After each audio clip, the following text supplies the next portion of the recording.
后来风停了，窗边的影子也静了，我还坐在夜里听心事一点一点冷了。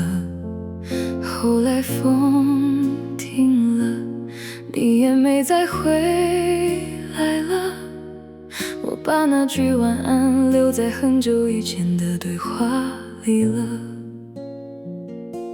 你走以后，房间没什么变化，只是少了一个人，安静突然变得很大。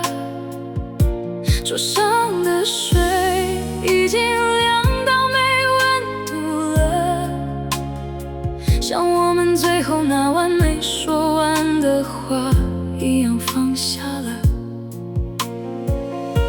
我没有哭，只是眼睛有点酸。我没有等，只是睡不着到很晚。月光很浅，夜色很软，可有些名字一想起，还是会让人心乱。后来风停了，你还是没回来。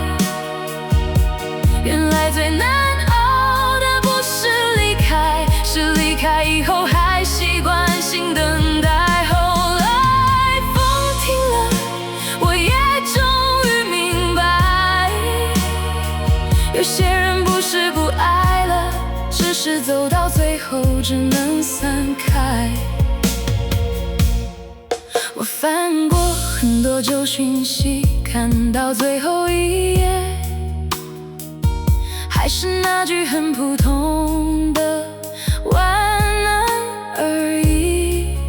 你没有错，我也没怪过谁，只是到了天快亮的时候，还是会想起你看我的眼神。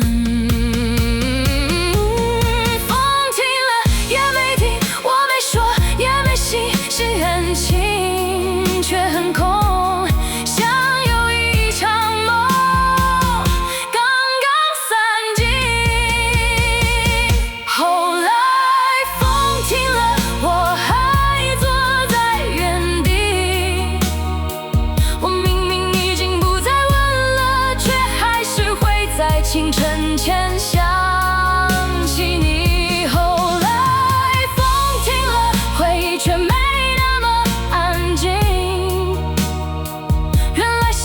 是一瞬间痛爱，是很多个天亮慢慢清醒。